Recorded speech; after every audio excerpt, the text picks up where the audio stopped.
nosotros hemos podido estudiar cómo Dios irrumpe de una manera abrupta, inesperada en el escenario de la historia. Y cada vez que eso sucede, podemos notar que Dios siempre deja huellas trascendentes cuando Él interviene, cuando Él arriba al escenario de la historia, al escenario de los mortales. Y siempre deja huellas que transforman y que perduran por siempre, y que cambian y transforman a muchas personas. Y pensando en muchos de esos momentos que son los de repente de Dios, cuando Dios interviene así repentinamente, como es el término que usa Lucas cuando está hablando aquí en el libro de los Hechos. Pensando en uno de esos ejemplos, me viene a la mente en el libro de los Hechos, en este mismo libro de los Hechos, en el capítulo 16, cuando Pablo está en plena faena ministerial, y estaban predicando allá en Filipos, y comienzan a predicar el evangelio. Y ustedes saben todo lo que acontece allí. Una mujer que estaba poseída por un espíritu comienza a hablar y comienza a decir: estos son siervos del Dios Altísimo. Pablo se voltea, la reprende, es liberada, y eso terminó en un disturbio. Eso terminó en una situación que, bueno, realmente llegaron a parar en la cárcel Pablo y Silas. Y en medio de la situación en la que estaba tan compleja, presos, después de haber sido flagelados con 39 azotes sobre el cuerpo desnudo, puestos en el calabozo de más adentro, incómodo, en una mazmorra fría, con los pies en los cepos, con los pies sumamente abiertos, trayéndole dolores terribles en las articulaciones. Dice que a medianoche ellos comenzaron a cantar a Dios y comenzaron a orar. Y entonces ocurre el de repente, porque dice que Dios se manifiesta, irrumpe en el escenario, irrumpe de manera inminente el Señor, y comienza a haber una manifestación gloriosa allí. Las paredes comienzan a rasgarse, las cadenas se soltaron, los presos se escucharon, y bueno, aquello terminó con un avivamiento, porque realmente hasta el mismo carcelero con toda su familia terminó viniendo a los pies de Jesucristo, confesando que Él es el Señor. Y también el Señor nos habla de un momento inminente, de un momento repentino, donde Él va a llegar a buscar a su iglesia. Y esa es la segunda venida de Cristo, y todos la estamos esperando, y sabemos que será en cualquier momento. No sabemos qué día, no sabemos el tiempo exacto. Podemos tener una lectura de los tiempos, pero eso no nos dice la hora específica. Pero sí el Señor nos dice que nosotros debemos velar, estar orando, estar alertas, para que cuando llegara ese día no nos encuentre durmiendo, no nos encuentre desapercibidos, sino que nos encuentre vigilantes. De hecho, es la misma palabra que el Señor Jesucristo utiliza en el libro de Marcos, en el Evangelio de Marcos capítulo 13, versículo 36, dice: para cuando venga de repente el Señor, dice, no nos halle o no los halle durmiendo, dice así. Así que yo creo que esto del tema del de repente de Dios es sumamente interesante. Y el texto que hoy tenemos como base, pues describe uno de esos de repente, un arribo de Dios de manera abrupta dentro del escenario de la historia. ¿Dónde fue? En Jerusalén. ¿En qué momento? En la celebración de la fiesta, de una de las fiestas más importantes que tenía el pueblo de Israel. Tenían varias fiestas, pero esta era una de las fiestas significativas, la fiesta del Pentecostés, la fiesta de las semanas, como también otros le llaman, la fiesta de las cosechas, como también se conoce en la Biblia. Y esta es una fecha que se celebraba entre mayo y junio. Y era una fecha donde se atraían las primicias a Dios, donde se daba gracias a Dios por los frutos que traía. Y nosotros vemos las bases bíblicas donde Dios manda a celebrar ese tipo de evento. Lo encontramos en el libro de Éxodo, lo encontramos en el libro de Levítico, y vemos cómo Dios entra allí. Es la persona del Espíritu Santo quien se derrama, es la tercera persona de la Trinidad, quien llega al escenario de los hombres, de los mortales, a morar en el corazón del hombre, y todo en ese momento es transformado. Esos hombres que eran temerosos, hombres que estaban llenos de duda, a partir de este momento fueron investidos de un poder sobrenatural, fueron llenos del Espíritu Santo, fueron llenos del poder de Dios, y comenzaron a predicar el evangelio con un denuedo extraordinario, con una gran valentía. Fueron capacitados para predicar, para hacer milagros, fueron predicados para soportar, capacitados y alistados para soportar cualquier dificultad, cualquier problema, cualquier tribulación que viniera sobre ellos. Fue tanto el impacto de la presencia de Dios arribando en el corazón del hombre que la misma iglesia fue estremecida. La iglesia de Jerusalén pasó de ser, en este momento, de 120 personas que estaban allí en el aposento alto orando, En el mismo capítulo que acabamos de leer, dice que cuando Pedro se levantó y predicó el evangelio del reino, él comenzó a predicar el evangelio del Señor Jesucristo. 3,000 personas fueron añadidas a la fe. 3,000 personas fueron añadidas a la iglesia ese día. Unos capítulos después, el capítulo 4, pasa de esa cantidad de personas de 3,120 a 5,000 personas que también se agregan al reino de Dios. También se agregan a la iglesia del Señor Jesucristo. Él iba añadiendo los que iban siendo salvos. El Señor estaba manifestando su poder.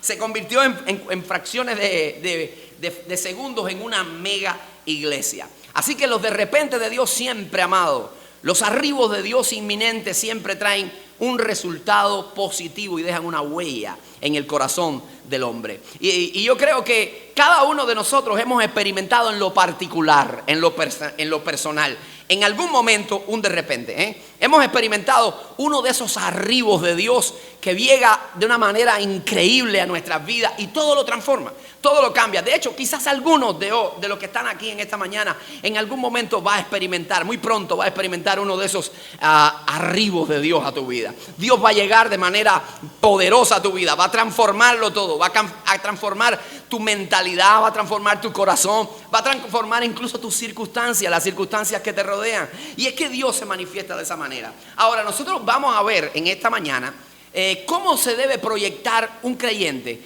a la luz de la acción que toman los discípulos que están en el aposento alto, los creyentes que están en el aposento alto. Porque yo creo que el ejemplo que ellos dejan es sumamente elocuente. Creo que son pinceladas que nos ayudan a dar color a nuestra vida espiritual. Así que vamos a ver nuestro primer punto en esta mañana, que tiene que ver directamente, específicamente con esos apóstoles, con esos 120 que estaban reunidos en el aposento alto y que estaban orando, esperando la promesa del Padre. ¿Y qué es lo que pasó? ¿Cuál es el primer punto? Es que ellos estaban, amados hermanos, en el lugar correcto a la hora indicada. Ese es nuestro primer punto en esta mañana. En el lugar correcto, a la hora indicada, a la hora puntual. Ellos estaban ahí justo cuando en el tiempo perfecto de Dios se derramó el Espíritu Santo, llenando a su pueblo de poder, llenándolo de la gracia de Dios, llenándolo de la asistencia divina y de los recursos divinos para poder emprender una obra extraordinaria en las manos del Señor Jesucristo. La pregunta es la siguiente: bueno, ¿esto fue casualidad? ¿Ellos estaban ahí de casualidad? Ellos estaban ahí porque fue un golpe fortuito, porque simplemente la suerte llegó y ellos estaban justo cuando el Espíritu se iba a derramar. No, amados hermanos, sino que ellos estaban ahí porque Dios no obra de manera desinformal. Dios no obra de manera desorganizada. Dios lo tiene todo planeado. Dios lo tiene todo agendado. Y esto era parte del programa de Dios. Y ellos estaban ahí precisamente como respuesta a una ordenanza de Dios. De hecho, cuando nosotros vamos al mismo momento donde el Señor Jesucristo va a ascender a los cielos, y eso se encuentra ahí mismo en este mismo libro de los Hechos, capítulo 1, en el versículo 4, el Señor dice que estando junto a ellos le dijo: no se vayan de Jerusalén. Les mandó diciendo: no se vayan de Jerusalén, sino que esperen la promesa del Padre, la cual vendrá a ustedes, la que yo les he prometido, la que yo les he hablado. Dice: y recibiréis poder cuando haya venido sobre vosotros el Espíritu Santo, y me seréis testigos en Judea, en Samaria, en Jerusalén, en Judea, Samaria y hasta lo último de la tierra. Y recibiréis poder cuando haya venido sobre ustedes el Espíritu Santo. Así que no se muevan de Jerusalén, no se muevan de ese lugar. Amado, aquí está el punto. Aquí está la clave. Ellos estaban en el lugar perfecto, en el lugar indicado, a la hora correcta, porque estaban respondiendo en obediencia a una promesa que les había hecho Dios, a una promesa que les había dado el Padre, a una promesa que les había dado el Señor Jesucristo. La obediencia los puso en el lugar correcto, la obediencia los puso en la hora correcta, en el kairos de Dios, en el momento oportuno de Dios. La obediencia, amados hermanos, nunca será un capricho de Dios, nunca. La obediencia no es el deseo de que Dios tiene de vernos sometidos, de vernos diciéndole: sí, Señor, lo que tú me digas está bien. No, sino que la obediencia es uno de los medios que Dios utiliza. Nuestra obediencia es un mandato. ¿Para qué? Para investirnos de su gracia, para cumplir sus propósitos, para derramar sobre nuestras vidas su abundante bendición. ¿Cuántos dicen amén a eso? Amado, mira, cuando usted y yo obedecemos, voy a darle dos ideas importantes, dos ideas que son necesarias para ti y para mí, dos o tres ideas. Pero cuando nosotros obedecemos, lo primero que pasa es que Dios nos va a habilitar. Dios nos habilita precisamente para que tú y yo podamos cumplir con éxito el propósito por el cual Él nos ha dejado en esta tierra. Cuando tú y yo obedecemos lo que Él nos ha mandado, los preceptos de Dios, tú y yo vamos a estar en condiciones correctas, llenos de los recursos del cielo. ¿Para qué? Para cumplir con éxito la obra que Dios nos encomendó, la obra que Dios ha puesto en nuestras manos. Noten la palabra de Dios desde el Antiguo Testamento. ¿Cuántas veces Dios le dijo al pueblo: si ustedes obedecen, hagan lo bueno y no lo malo? ¿Para qué? Para que puedan entrar a la tierra que tu Dios te está prometiendo, a la tierra que fluye leche y miel. Entonces, cuando tú obedezcas los preceptos de Jehová, entonces Dios dice: quitará delante de ti a tus enemigos, quitará delante de ti a los que te hacen la guerra. Eso está en el libro de Deuteronomio. Pueden leer el capítulo 6, pueden ver todo esto que yo le he parafraseado. Pero eso lo podemos hacer en la Escritura. Al mismo momento donde el pueblo de Dios va a conquistar la tierra, va a entrar y repartir, conquistar y repartir, Dios le dice a Josué: escúchame, Josué, tú vas a entregar la tierra a este pueblo, tú vas a repartir la tierra a este pueblo. Yo la he entregado en tus manos, pero esfuérzate, sé valiente, sé muy valiente para cumplir los preceptos que Jehová mi Dios le dio a mi siervo Moisés. Está presente la obediencia. Amados, cuando somos obedientes, la obediencia nos coloca precisamente en el programa de Dios, en el plan de Dios, y nos coloca precisamente en lo que Dios está haciendo en la hora correcta, en la hora indicada. Pero no solo eso, sino que nos permite estar también en el centro, segundo, en el centro de la voluntad de Dios. Cuando tú estás moviéndote en obediencia, tú no estás fuera de tiempo, tú no estás en el lugar incorrecto, tú estás en el lugar que Dios quiere y tiene para tu vida. Amén. ¿Cuántos problemas tuvo Jonás precisamente por irse fuera del programa de Dios? ¿Y qué lo llevó a irse fuera del programa de Dios? La desobediencia. Dios le dijo: la cosa es para Nínive, tú tienes que viajar a Nínive, saca tu pasaje para Nínive, saca tu ticket para Nínive. ¿Y qué hizo Jonás? Nínive no, no puede ser Nínive, voy para Tarsis, sentido contrario, para España, para allá. No, Señor. ¿Y cuántos problemas no tuvo Jonás en el camino? Porque se fue fuera del programa, se fue fuera de la voluntad de Dios. Se dice la voluntad de Dios, la voluntad ideal de Dios era que él fuera a Nínive en obediencia. Sin embargo, ¿cuántas cosas no pasó? Y lo mismo le sucedió al rey Saúl. Una y otra vez salía del programa, una y otra vez fuera de la voluntad de Dios, una y otra vez fuera del agrado de Dios. ¿Por qué? ¿Por qué? Porque no obedecía. Por eso vamos a ver que David tenía éxito en sus campañas militares. ¿Cuál era la gracia de David? Su fuerza, sus habilidades. Tenía fuerza y habilidades, pero era el respaldo de Dios, amado. Era Dios en la vida de David, y era Dios quien guiaba y rectoreaba la vida de David. Y es por eso que está el éxito, evidente. Por eso David, cuando iba a moverse en un paso, no confiaba en sus estrategias, siempre consultaba a Jehová. Una y otra vez vas a encontrarte esa expresión en cada momento de combate. Y David consultó a Jehová. Señor, ¿entregarás a los filisteos en mi mano? Sí, David, los entregaré en tu mano. Ve contra ellos, voy contigo. Y acababa con los filisteos. Vuelve el mismo episodio bíblico, el mismo texto bíblico. Ya David destruyó a los filisteos, lo agarra en el calor del combate. Si ya yo lo destruí, esto es pan comido. ¿Qué hace nuevamente David? Señor, entregarás los filisteos en mi mano. Señor, haré guerra contra los filisteos. Y Dios le dijo: mire, por qué es importante. Porque es importante estar siempre en conexión con Dios, en sintonía con Dios. Porque Dios te te da las coordenadas, amado.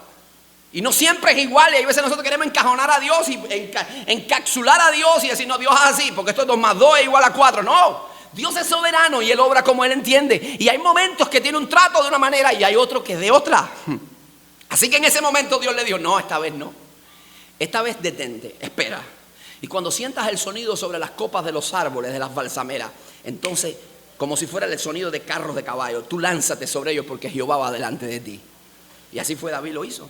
Y lo vemos continuamente cuando Pedro fue a casa de Cornelio. Obediencia a la voz de Dios. Cuando Felipe escuchó la voz del Espíritu que le dijo: vete al desierto. Vete allí al desierto por el camino que conduce de Jerusalén a Gaza y predícale a alguien ahí. Bueno, no le dijo ni predícale, le dijo simplemente sale para allá. Y él dijo: bueno, hay que salir. Dios dijo, yo salgo. Y allí se encontró a un eunuco etíope que venía sentado leyendo el profeta Isaías. Predicó el evangelio y se fue a Etiopía con el mensaje del evangelio. Amado, la obediencia siempre nos coloca en la voluntad de Dios. Ellos están ahí. ¿Y qué los coloca ahí en el aposento alto? Justo en el momento donde Dios se va a derramar. ¿Qué fue? la obediencia a la palabra de Dios. Ellos están ahí en respuesta a lo que Dios le había dicho, en obediencia y en fe, esperando el cumplimiento de una promesa. Así que, amado, tenemos que tener en mente dos cosas importantes cuando se trata de obedecer. Número uno, nosotros tenemos que obedecer a Dios porque Él es Dios, porque Él es soberano. Él es el soberano del universo. Él es el Rey de reyes. Y nosotros simplemente súbditos del reino. Simplemente súbditos del reino. Así que lo mejor que tú y yo podemos hacer es obedecerle. La Biblia nos dice: de Jehová es la tierra y su plenitud, el mundo y los que en él habitan. ¿Es de quién? De Jehová, amado. Él es el dueño. Entonces, si Él es el dueño, nosotros simplemente somos sus administradores. Estamos aquí como corregentes. Estamos nada más aquí para servir. Y eso es lo que Pablo repite a los corintios, en 1 Corintios, en 2 Corintios. Dice: nosotros somos simplemente colaboradores de Dios. Y él se coloca y dice: aunque soy apóstol, mira, no es cuestión de título, no es cuestión de rango, es que somos colaboradores todos de Dios. Entonces, ¿qué es lo que Pablo nos está diciendo? Y que, oye, hay que servir a Dios y lo que Él nos ordene, ejecutarlo. Número 2, es porque los atajos, amados, nunca nos conducen a ningún lugar. Hay gente que quieren llegar a los lugares que Dios tiene para ellos, pero quieren hacerlo por atajos. Y no funciona de esa manera. Hay gente que se pierde bendiciones precisamente por ir por atajos. Y Dios ha trazado una línea, Dios ha trazado un camino. Y en ese camino está contenida tu bendición. En ese camino está contenido el bienestar. En ese camino está contenido que tú te muevas dentro del propósito santo y divino de Dios y que tu alma sea satisfecha. Pero cuando nosotros queremos hacer nuestras invenciones y cuando nosotros queremos acortar el camino, terminamos extraviándonos, yéndonos por senderos que nos llevan lejos de Él. Entonces, lo más sabio es hacer como el salmista. El salmista decía: pacientemente esperé a Jehová. Paciencia. Lo tuyo, había como los jóvenes no hicieron como un videoclip: Dios tiene lo mío. Era una canción que decía: Dios tiene lo mío. Dios tiene lo tuyo. Tranquilo. Está en las manos de Dios, no en las manos de hombre. Está en las manos de Dios. Y si están en las manos de Dios, son las manos más seguras que existen. ¿Cuántos dicen amén a eso? No se le va a escapar, no se le va a ir. Lo que está para ti, no hay nadie que te lo quite. La vaca que está para ti, ¿cómo que dice el coronel? La yagua que está para ti, no hay vaca que se la coma. Entonces, amado, ¿qué pasó allí? Ellos estaban en el momento correcto, a la hora correcta, en obediencia al llamado de Dios. Y es que aquí tenemos como segundo punto, es que Dios se está manifestando, amado, es Dios entrando al corazón del hombre. Dios manifestándose al corazón del hombre. Aquí está el Espíritu de Dios. Es el mismo Dios llegando, irrumpiendo en el escenario de la historia, pero no para trabajar con el hombre de manera lejana, arcana. No es para desde lejos tratar de mandarle al hombre, sino que Dios dice: a partir de este momento me acerco a Él, pero me acerco tanto a Él que mi morada va a ser Él. Voy a morar dentro del corazón del creyente. Voy a hacer de ese creyente mi habitación. Eso es lo que está pasando en este pasaje. Eso es lo que está sucediendo en este escenario. Y es lo que nos enseña la Biblia. Pablo lo dice una y otra vez en Corintios, en Romanos. Lo dice porque somos templo del Espíritu Santo. Él habita dentro de nosotros. Mira lo que dice Pablo en Romanos capítulo 8, versículo 11. Dice: y el Espíritu de aquel que levantó de los muertos a Jesús, dice, morará o mora en vosotros. Eso es lo que está sucediendo. Es Dios llegando al corazón. Es Dios caminando con nosotros. Es Dios habilitándonos de poder, de capacidades sobrenaturales. Es Dios guardándonos, es Dios dándonos paz, es Dios dándonos gozo, es Dios consolándonos, es Dios fortaleciéndonos, es Dios ayudándonos a perseverar en la batalla, es Dios dándonos promesas, recordándonos para quién trabajamos, para el Rey de Reyes y Señor de Señores. Eso es lo que está pasando en ese escenario, amado. Eso es lo que está sucediendo ahí. No es una fuerza activa, no es una energía que llegó ahí al escenario de la vida de los hombres. No, es el mismo Dios. Es Dios con nosotros. Es Dios en nosotros. Y yo creo que es muy necesario que nosotros rápido, al menos identifiquemos algunas de las obras que hace el Espíritu Santo, porque yo creo que es muy importante, porque en algún momento quizás te escuches gente por ahí hablando cualquier tipo de aberración teológica. Y yo quiero que usted esté claro de quién es el Espíritu Santo y digas: es una persona, es Dios. No es una fuerza, no es una fuerza impersonal, no es una energía. Es la persona tercera de la Trinidad. Es el mismo creador del universo. ¿Qué hace? ¿Qué es lo que hace? Número uno, para los que toman nota. Es el que nos testifica, para que vea que son acciones personales, de una personalidad. Es el que nos testifica de que tú y yo, nos da la convicción de que tú y yo somos hijos de Dios. Mira lo que dice la palabra. Dice el mismo apóstol Pablo, dice, y el Espíritu mismo da testimonio, el Espíritu de Dios da testimonio a nuestro espíritu de que somos ¿qué? Hijos de Dios. Es el que genera esa seguridad, esa convicción en mi vida, es el sello que dice, yo pertenezco al Rey. Y cuando el Espíritu de Dios está en mí, entonces me da la certeza plena de que yo pertenezco a Dios y no al mundo. Número 2 es tengo más texto pero no me da tiempo, así que vamos a brincar un poquito. Número 2 es el que nos da vida, nos vivifica. Mire lo que dice Pablo, ya le leí Romanos 8:11, dice, pero al Espíritu de aquel, hablando de que el Espíritu tan Santo también estuvo presente en la resurrección de Jesús, también el Hijo y también el Padre, dice, y el Espíritu de aquel que levantó a Jesús de los muertos, dice, vivificará también vuestro cuerpo mortal por el Espíritu que mora en vosotros. Es el que nos da vida. Es el que nos vitaliza el corazón, el espíritu, nuestro ser. Número 3, nos convence de pecado. Cuando nosotros decidimos decir, sí, Señor, te acepto como mi Señor y Salvador, fue la obra del Espíritu Santo en tu vida. Hace unos días hablamos de la gracia capacitadora o de la gracia regeneradora, como habíamos mencionado, que es esa gracia que se va acercando a ti y tú ni has oído tan siquiera de Dios. Y tú ni tan siquiera has pisado una iglesia, pero es Dios trabajando en tu vida desde lo oculto, desde el silencio. Pues es el Espíritu mismo el que nos ha dado a nosotros convicción de pecado. Dice que Jesucristo dice, cuando venga, Él os convencerá ¿de qué? De justicia, de pecado y de juicio. Es el que nos convence. Número 2, 3, 4, nos guía. Él nos guía, dice, pero Él cuando venga el Espíritu, dice, Él los guiará a toda verdad. Es lo que vimos cuando lo guiaba a los apóstoles a hacer su obra. Cuando le dijo a Pedro, muévete a casa de Cornelio y predícale el Evangelio. Cuando le dijo a Pablo, no te muevas en Bitinia, no hagas escala en Bitinia, ni en Asia, ni en ningún lugar de eso. El Espíritu se lo impidió. Eso es una persona diciéndole, no es el lugar, vete a Macedonia. Es Dios hablando.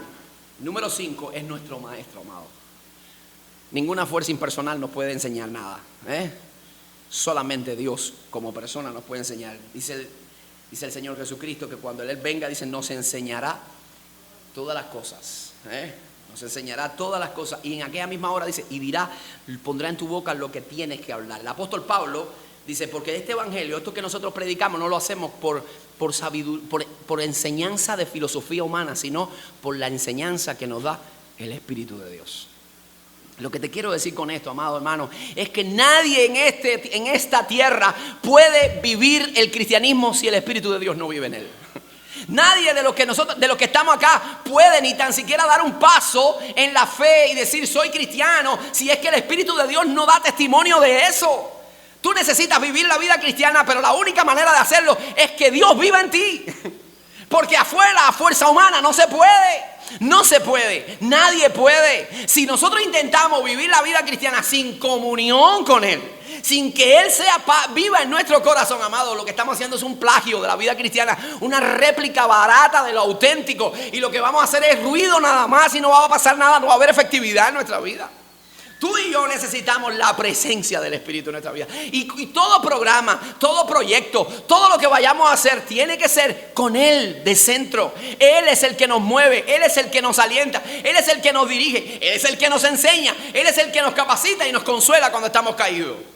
Entonces tú y yo necesitamos del Espíritu. Mira, cualquier proyecto que tú tengas, si el Espíritu de Dios no está ahí, no está en cero. No importa lo bueno que sea. No importa lo bueno que sea, no importa lo bien que la pasemos aquí en la iglesia, si no es el centro, el Espíritu de Dios, amado, esto es un show. No hacemos nada, perdemos el tiempo aquí. ¿Qué necesitamos? La comunión con Él. Necesitamos la comunión con el Espíritu Santo. Necesitamos estar en comunión con Él. Y para servir a Dios, para servir en el reino, es necesario estar lleno de Él. Porque para otra cosa está la Casa de la Cultura. Si tú quieres cantar, pero sin comunión con Dios.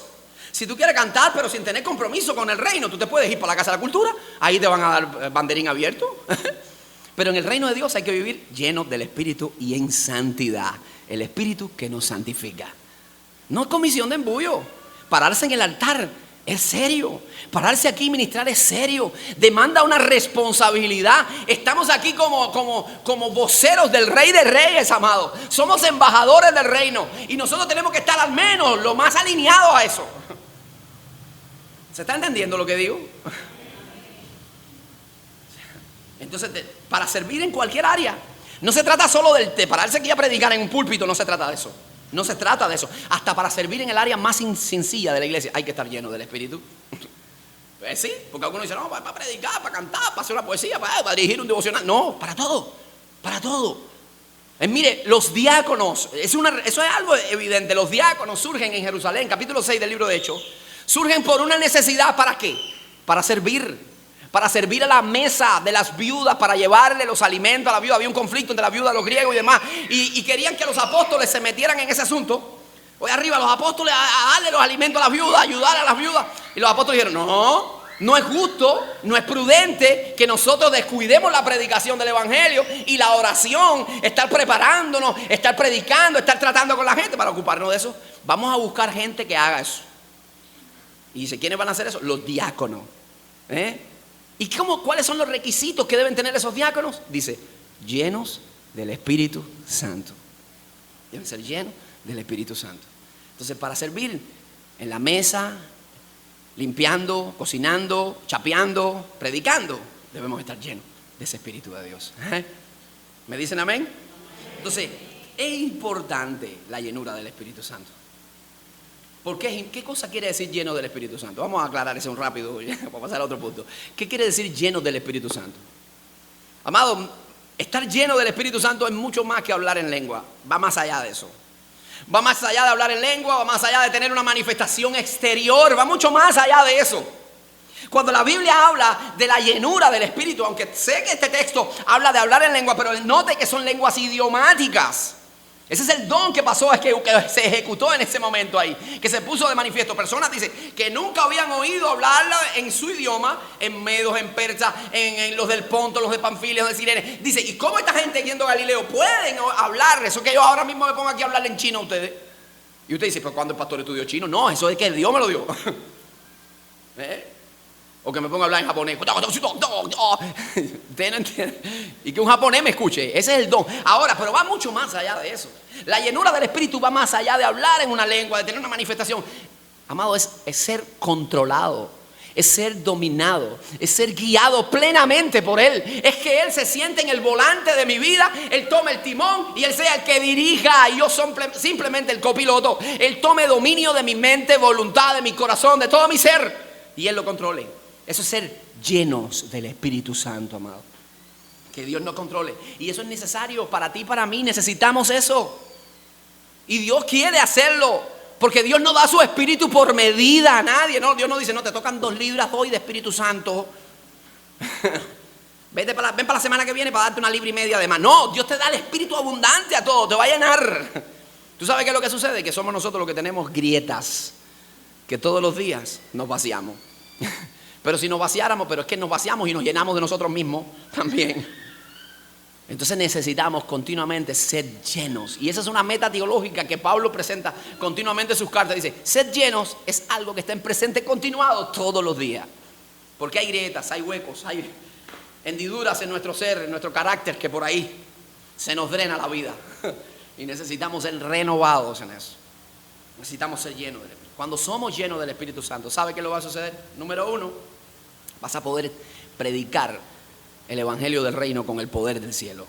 Número 2, vas a poder decir la verdad siempre con total valentía. Vas a estar comprometido con la verdad. Y número 3, vas a estar capacitado y habilitado para poder soportar cualquier dificultad que venga en la vida. Para cualquier momento adverso que tenga que pasar. Vas a estar lleno del poder de Dios para soportar las dificultades y para resistir en medio de ellas. Sí, porque no todo va a ser color de rosa en la vida cristiana. Van a haber momentos de lágrima. Pero aún en esos momentos de lágrima, tú vas a ser fortalecido en Dios para seguir adelante. ¿Me dicen amén a eso? Entonces necesitamos ser llenos del Espíritu. ¿Cuántos creen eso? Necesitamos ser llenos del Espíritu. ¿Qué necesito hacer para ello? Bueno, ¿Sabe qué estaban haciendo los apóstoles? Buscando de Dios, en oración.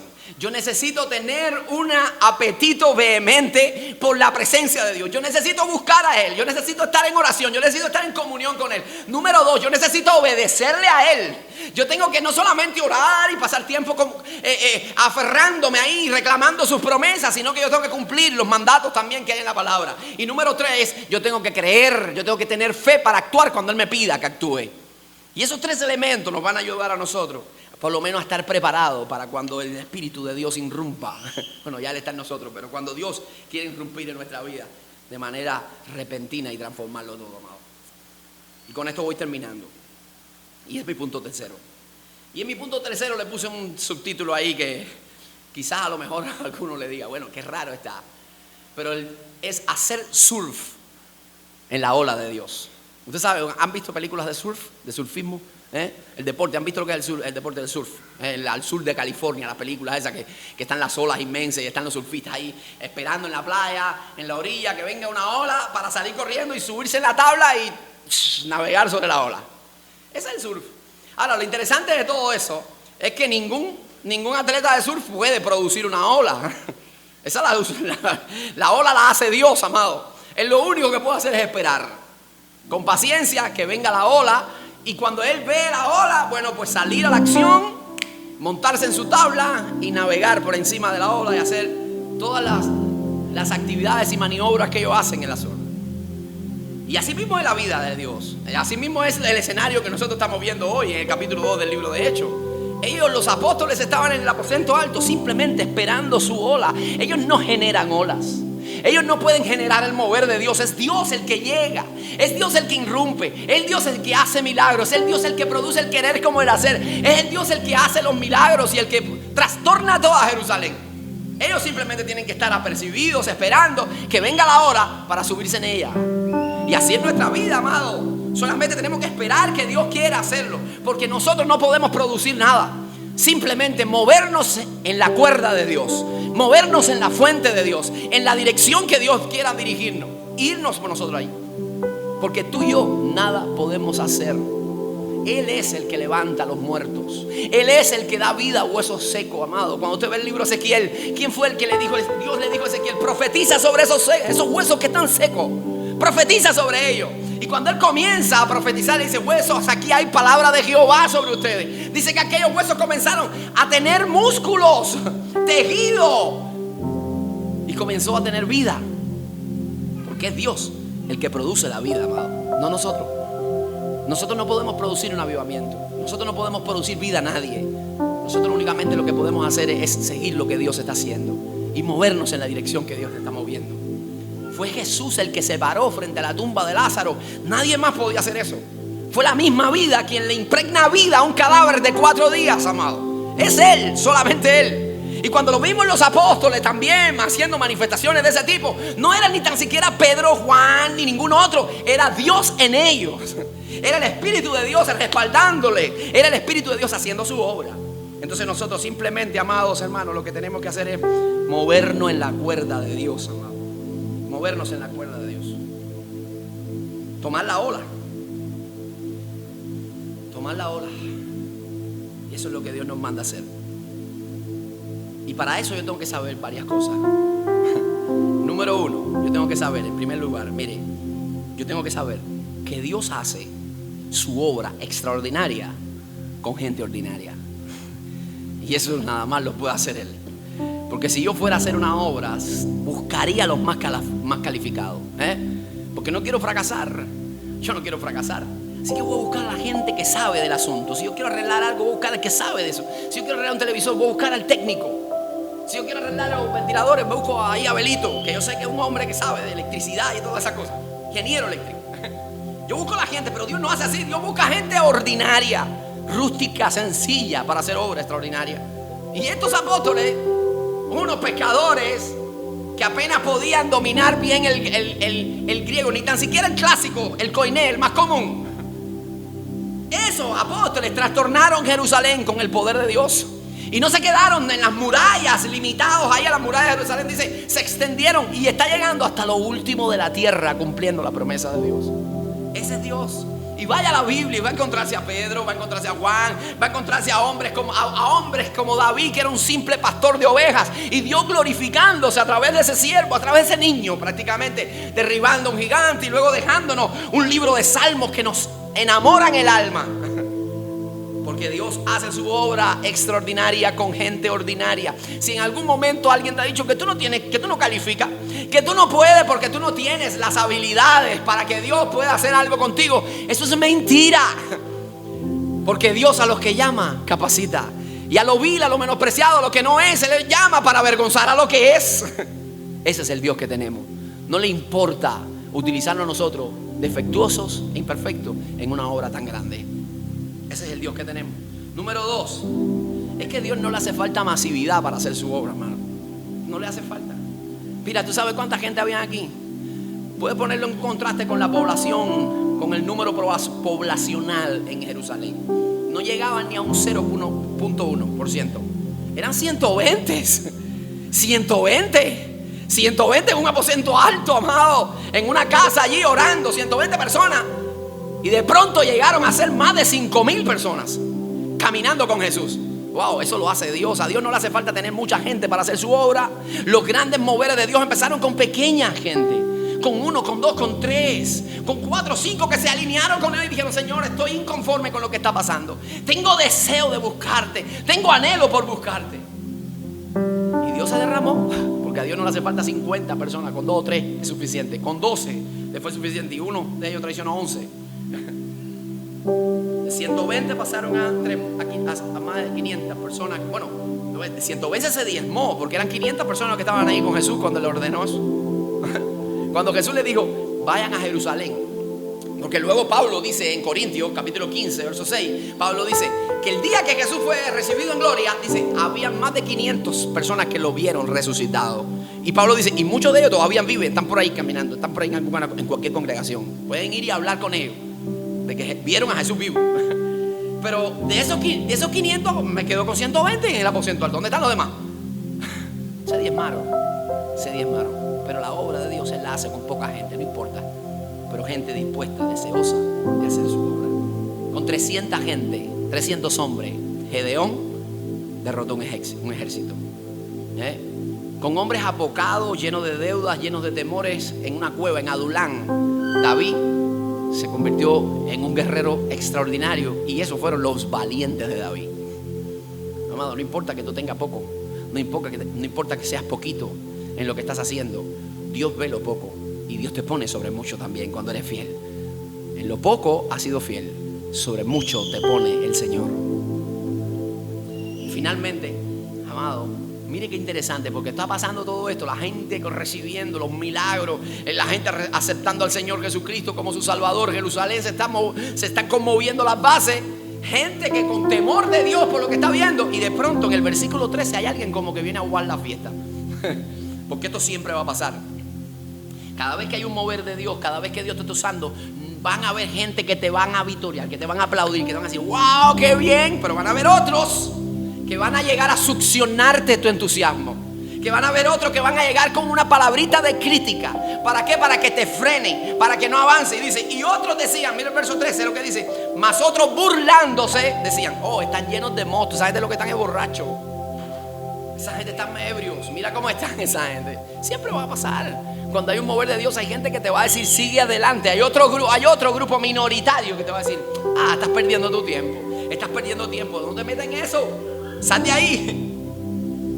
Ahora, pero escúchame, cuando Dios te llama, cuando tú has experimentado la gracia de Dios sobre tu vida, el milagro de Dios sobre tu vida, que nada de eso te frene. ¿Por qué? Porque aunque te digan que estás perdiendo el tiempo, aunque te digan que no va a poder salir adelante, aunque te digan que eso no va a fructificar, tú tienes que saber que mayor es el que está con nosotros que el que está en el mundo.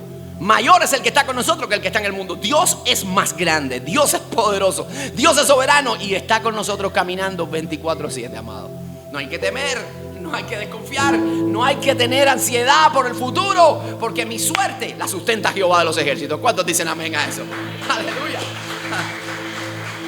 Entonces, los consejos, te voy a dar 3 consejos para terminar ya en esta mañana. 3 consejos. Número 1, cuando pase esto, cuando venga el aguafiesta, Cuando venga el que viene, mira, amado, cuando venga alguien que te venga a susurrar en el oído algo que no te hace crecer, que te resta, es un signo de menos.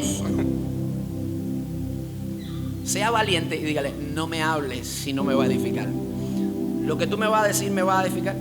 Lo que tú me vas a decir va a bendecir a la otra persona. La otra persona está aquí. Lo vamos a decir delante de la otra persona. Es beneficioso para ti, para mí, para la otra persona. No. Entonces no me digas nada.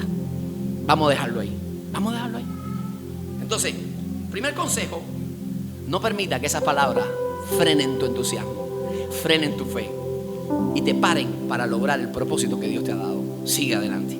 Número 2, si en algún momento te has sentido desanimado, desanimada, si en algún momento sientes que te ha drenado un poco el entusiasmo, mi consejo es este: haz un stop, detente un momentico y revitaliza tu vida en la presencia de Dios. Carga tu batería y vete a donde está Dios. Vete a donde está Él y busca su rostro. Entonces Él te va a dar la dosis de fe necesaria, el entusiasmo de nuevo, te va a devolver la alegría, te va a dar la fuerza de nuevo. Y sigue, incorpórate y sigue avanzando un paso a la vez, un paso a la vez, un paso a la vez.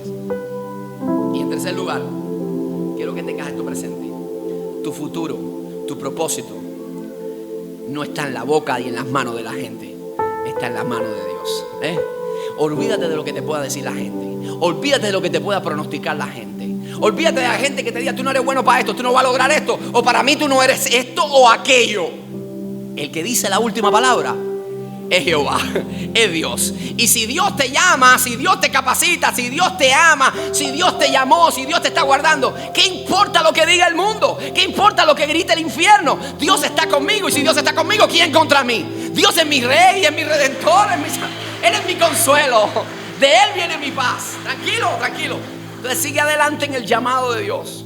Prepárate para cuando Dios irrumpa, porque puede ser que en esta semana Dios irrumpa en tu escenario. Dios llegue de manera inminente y comience a cambiar muchas cosas. No te resistas a eso. No te resistas a lo que Dios va a hacer. Simplemente abandónate en las manos de Dios. Él es tu Padre. Él quiere lo mejor para tu vida.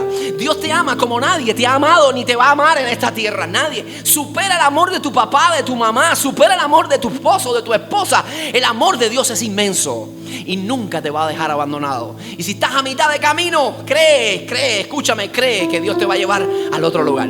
Dios te va a llevar al otro sitio. Dios te va a cruzar el sendero. Dios te va a cruzar el mar y vas a llegar al otro lado en victoria, para la gloria y honra de nuestro Padre. Denle un aplauso fuerte a nuestro Dios. Aleluya. A Él la gloria, la honra. Vamos a ponernos de pie, por favor, y oramos. Padre, te damos gracias, Señor. Gracias, mi Dios, por tu voz.